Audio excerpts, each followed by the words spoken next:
Today, we will go on a road trip to Batangas. In my previous vlog, sinabi ko doon na itetest ko itong bago kong tire, itong Nitto Ridge Grappler. Kasi I've been using this tire the last few weeks dito sa city. Now, meron tayong chance na gamitin ito dito sa highway driving. Ang objective ko is maipakita sa inyo kung ano talaga yung road noise niya, ano yung sound niya kapag tumatakbo.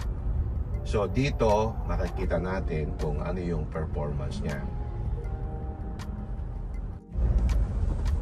By the way, disclaimer lang, hindi ako nag-off-road. Kahit na binili ko itong off-road na tires, nag-highway driving din lang ako. Kaya ko nagustuhan ito kasi yung kanyang aggressive look.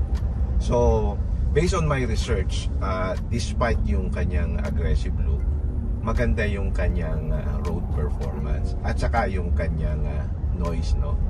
Mababa yung kanyang ingay sa daan. So maganda, matetest talaga natin ito ngayon sa highway driving. Okay, ngayon nasa city driving tayo. So compared doon sa previous tires ko, ang laki ng improvement. Dati kasi kahit na kaunting bump lang or kaunting lubak, ramdam mo talaga yung alog. Saka matigas yung feeling kasi yung dati kong tires yung Monster.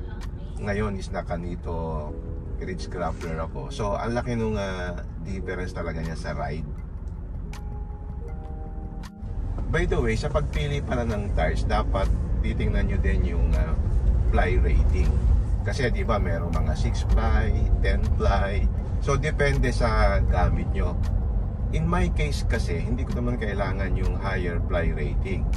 So happy na ako dito sa 6 ply rating. Kasi ang objective ko yung smooth ride. Kita mo yung mga counting mga bumps na yan sa road, yung mga ano na yan, hindi mo talaga siya masyadong ramdam. Kasi kung 10 ply yan, magiging matagtag siya at matigas. Kasi yung mga 10 ply, higher ply rating, ano siya, design siya to carry yung heavier load. Kaya kita mo yung mga tires na mga ginagamit sa mga kargahan, di ba? Mga 10 ply and above yun. Pero dito naman sa city driving lang, and ako naman, ano lang naman ako, usually mag-isa lang ako, kasama ko yung anak ko, yung asawa ko. Maximum kami mga 4 passengers lang dito sa Montero. So okay na yung 6 ply. Pag nag-off-road ka, doon kailangan mo yung higher ply rating. Kasi for example, mag-air down ka to 15 PSI para hindi ka dumulas, di ba? So doon mas kailangan mo yon kasi mas maganda yung kanyang yung kanyang puncture resistance eh. So talagang kailangan mo yung 10 ply rating doon. Kasi pag na-flat ka sa dito sa bundok o kaya doon sa mga rough road, so may panlaban ka, mas matibay yun sa off-roading. As a background nga pala, itong tires ko, ito yung tinatawag na hybrid. So bali in between siya nung all-terrain o 80 at saka yung mud terrain. Kasi yung mga consumers gusto nilang nung in between na maganda yung well, kumbaga in between ka, kailangan mo nung aggressive look na tahimik naman. So gumawa sila ng hybrid tires. So ito ngayon ang nakakabit dito. Ulitin ko, ang brand na ginagamit ngayon is Nitto Ridge Grappler. So ang example ng hybrid tire din yung Toyo, yung open country, yung RT. So yun ang kalaban nitong brand na to. By the way, yung Toyo at saka Nitto, sister company nga pala sila eh. So they have the same ownership. Ang kagandahan dito sa Nitto Ridge Grappler, yung itsura niya mukha siyang mud terrain. Pero yung performance niya parang all terrain. Ang mapapansin mo, yung spacing doon sa kanyang tread pattern, maliliit. Kasi compared mo doon sa mud terrain, ang lalaki ng spacing kaya siya maingay. Ito, mas maliliit yung spacing, kaya mas tahimik siya. Yun nga palang Toyo RT na tinignan ko rin yung yung tread pattern niya. Una ko kasing makuha, kasi yung gusto ko makuha talaga yung sidewall na medyo aggressive eh. So yung Toyo RT parang masyadong mabait for my taste yung kanyang sidewall. Saka napansin ko din parang mas malalaki yung spacing ng kanyang tread pattern. So naisip ko siguro mas maingay itong tumakbo. So I'd like to know also yung mga experience nyo sa mga naka-Toyo RT, kung tama yung aking assessment. Kasi hindi ko pa na-experience yun. Based dun sa mga reviews na napanood ko, medyo mas maingay ng konti yung Toyo RT kaysa dito sa Nito Ridge Grappler. Pero ang advantage naman ng Toyo, siya, mas makunat siya. So in terms of mileage na makukuha mo, siguro mas matagal yung mapudpud than dito sa Nito Ridge Grappler. So meron talagang negative at positive, no? So depende na lang sa pangangailangan nyo. Kasi ang dami ng tires na pagpipilian nakakalito, di ba? So kailangan pag-aralan mo din. Ano nga pala, pagka nagpalit kayo ng bagong goma, siyempre ipababalance nyo, no? Pero dapat din mas maganda kung magpa-align kayo. Katulad nung ginawa ko, pina-wheel alignment ko siya. Kasi pagka nagpalit ka ng malaking gulong, naiiba yung yung stance niya, di ba? So para naapektuhan yung camber niya. So kailangan pasilip nyo sa wheel alignment. At tama nga, nung pina-align ko to, may movement talaga, hindi siya naka-align. So napansin ko noon, nung tumatakbo ko, nung hindi ko pa napapa-align, parang may konting kabig sa kanan. So nung mapa-align ko, nawala na yung kabig. Yung cost ng wheel alignment, 800 pesos dito lang sa Shell, yung malapit sa amin. So it's worth it. Kaysa naman mag-suffer yung goma mo na hindi pantay yung upod. Sayang naman kasi ang mahal ng goma ngayon eh. Grabe, imagine mo yung mga ganitong gulong, 18,000 to 25,000 each. Ang mahal, di ba? So kailangan na ingatan mo rin and properly maintain. Saka yung isa pa, yung tire pressure.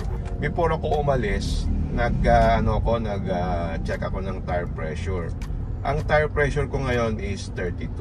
Yun ang ginagamit ko dun sa highway. Mas komportable ako sa 32 PSI.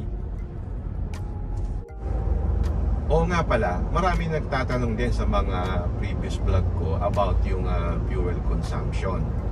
So definitely, kapag nagpalit ka ng mas malaking gulong, apektado yung fuel consumption. Siguro mga at least 10 to 15%. And that's expected kasi malaki yung gulong mo mabigat. Tapos ito mas malapad. Ito ngayon is 275. So yung contact surface niya malapad, siyempre yung friction mo mas malaki. So alam naman natin na kapag mabigat, you need more power to roll the tire. So yung fuel consumption mo is affected. Kanina bago ako umalis, nag full tank ako. So normally, chine-check ko yung fuel consumption ko, yung full tank to full tank method. Kasi yung lumalabas dito sa information display, hindi siya talaga accurate. May mga difference na certain percentage So mas maganda magpo-full tank ka bago umalis, and then pagbalik mo magpo-full tank ka, and then makikita mo yung tinakbo mo, and then i-divide mo kung ano yung magkano na ikarga mo, kung ilang litro. That's the way to yung fuel consumption.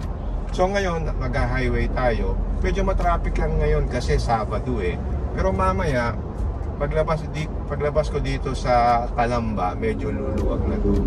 So matetest natin. So ngayon I have traveled 35 kilometers already. Naka full tank ako kanina. So mamaya pag-uwi magpo-full tank ulit tayo, and then i-share ko sa inyo yung ating fuel consumption. Ganun din kapag nagpalit ka ng mas malaking gulong, di ba? May nagtatanong din, nag-iba ba yung ride? Definitely nag-iba. Hindi mo masasimulate talaga yung comfort ng stock tires. Nag-iba kasi. So yung expectation mo dapat ganun. Meron talagang mga advantages, meron ding disadvantages. So depende kung ano yung importante sa iyo. Siyempre gusto mo ng magandang look, magsasuffer ka ng konti sa ride. So nandito tayo ngayon sa highway, malapit na tayo sa start tollway. Medyo nakakatakbo tayo ng mabilis ng konti. We're now traveling at 70 kilometers per hour. So So makikita nyo yung road noise niya, minimal.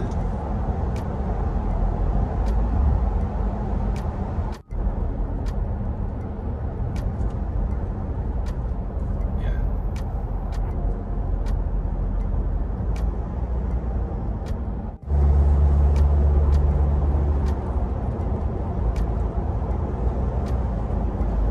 Okay, we're now here dito sa, malapit na tayo sa Star Tollway, no?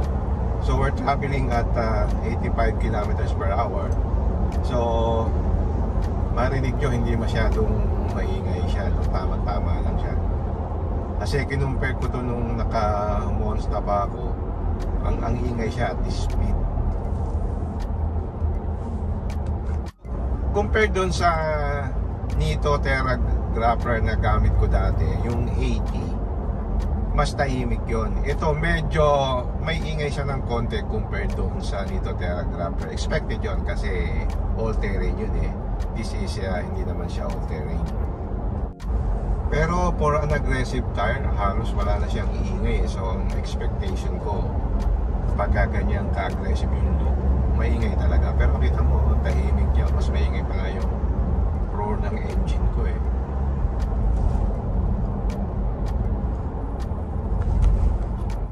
Mind you, hindi ito yung espalto na smooth, medyo grainy siya. So expect mo na medyo maingay din siya. Pero nevertheless, hindi siya maingay talaga. So happy ako dun sa noise nito. Noise level niya is mababa.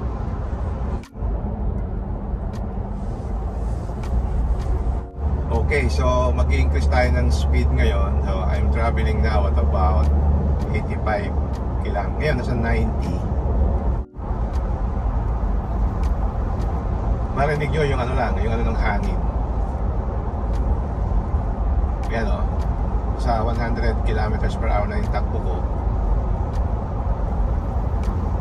Makita nyo, nasa almost 90 kilometers ako. Tahimik pa rin yung gulong niya.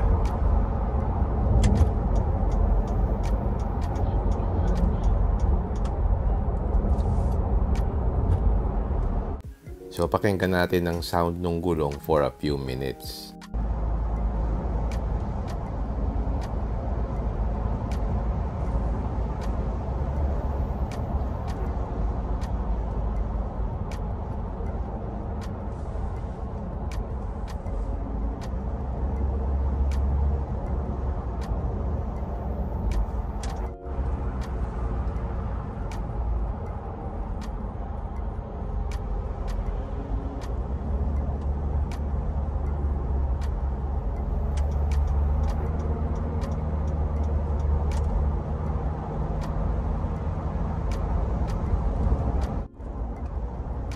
So yan, siguro napakinggan nyo naman yung sound level at 100 kilometers per hour. Yun ang tinakbo ko kanina.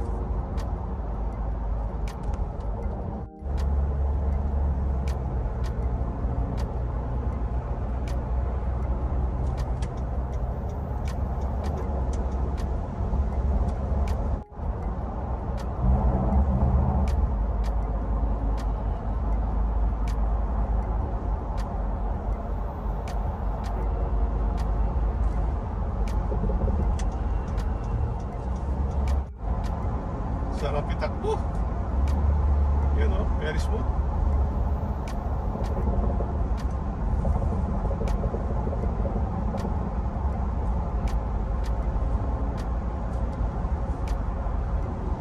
Wala siyang kakabig-kabig.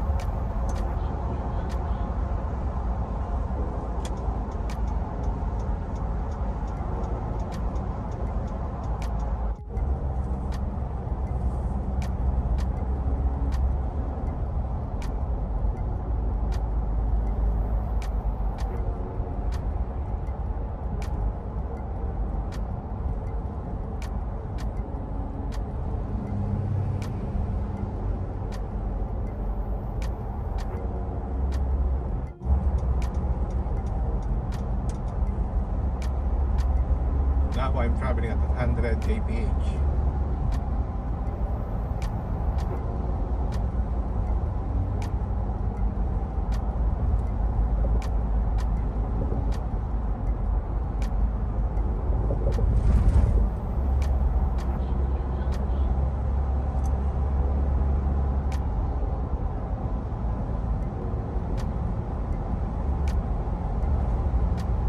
sarap, it's very smooth. So ito yung parang sa provincial roads kasi yung maraming mga yung mga guwit-guwit yung yung simento, di ba?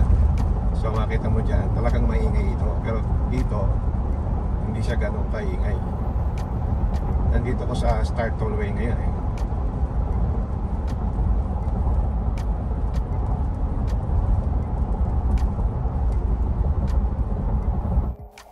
Okay, tapos na tayong mag-test drive. Ngayon naman, i-explain ko sa inyo yung technology nito, bakit ganito yung kanyang tread pattern. So, itong tread pattern na ito ay tinatawag ni Nito na Variable Pitch Tread Pattern Design. Dinesign ito ni Nito to create a pattern that provides a quiet and smooth highway ride using advanced sound equipment. So, ito yung tinatawag ni Nito na staggered shoulder lugs. Naka-alternate yung shoulder lugs to increase sidewall traction. This is called hybrid tire. Bakit hybrid tire? Kasi it's a combination of mud terrain at saka all terrain. So, kaya yung MT saka AT, kinumbine niya, ginawa niyang hybrid tire. So, dito yung influence ng mud terrain. Nakita mo dito, malaki yung spacing, no? Malaki yung space nito. Yan, yan. Tapos, meron ditong stone ejector. Pag pumasok dito yung bato, mai-eject niya para hindi kumapit dito. Dito naman sa bandang gitna, ito yung all-terrain portion. Makita mo dito, maliit yung spacing, no? So that helps para mabawasan yung ingay pagka tumatakbo na yung sasakyan. So, magkakaiba. Remember, magkakaiba yung spacing dito, saka spacing dito. That was designed to serve its purpose. So, yan ang combination ng mud terrain saka all terrain. Kaya ginawa siyang hybrid tire. So, bale, dual sidewall siya. Ito yung isang side na pinakabit ko sa labas. Hindi siya ganun ka-aggressive ng konti. Kasi yung sa loob niya, pag tiningnan mo, mas aggressive yung yung sidewall nito. So, pwede mo actually pagbalik ta rin siya. Pag sawa ka na dito sa nito, sidewall na to, pwede mo siyang pagbalik ta rin. So, yan ang kagandahan nitong ganitong tires, So, ang size niya is 275, 55, R20. Dati kasi naka 285, 50, R20 ako eh. So, less yung lapad niya ngayon, pero mas mataas yung kanyang sidewall. So, kaya mas maganda yung takbo niya. Mas maraming rubber, mas makapal. So, less tagtag than the 285. And by the way, this nga pala is made in Japan. Made in Japan, no? Meron din kasing made in US eh. Yung made in US is mas mahal ng konti. And this is only 6 ply. Meron din kasing 10 ply. In my case, hindi ko kailangan yung 10 ply. 6 ply is okay na sa akin kasi hindi naman talaga ako nag-off-road. Sa highway lang talaga ako. Ito nga pala yung non-LT version. Meron kasing LT version, may nakalagay dito na LT, no? So, ang pagkakaiba nung LT version, mas malalim dito yung tread depth niya. So, siguro mas malalim siya ng mga a few millimeters, no? And additional info lang, ang tread wear rating nito is 500. Comparing it with the tread wear rating of Falken Wildpeak, for example, na meron siyang tread wear rating na 660. So, mas madali siyang mapudpud kaysa dun sa Falken Wildpeak. So, the higher the number, mas matagal maupod yung gulong. Okay, just to summarize, itong video na ito is initial impression pa lang. Titingnan natin pag tumagal kung ano talaga ang performance niya. Pero as of now, I am satisfied. So, pag tumagal, expect na natin na lalabas na yung kaunting ingay. Pero hindi naman yan noticeable. Siguro mga 5 to 10% from brand new condition. Later, as we go along, i-update ko din kayo sa performance nito, saka yung kanyang durability dito sa local conditions. Okay, that's about it. If you like this video, don't forget to like, share, and subscribe. Until next time, See you again my next vlog. Bye!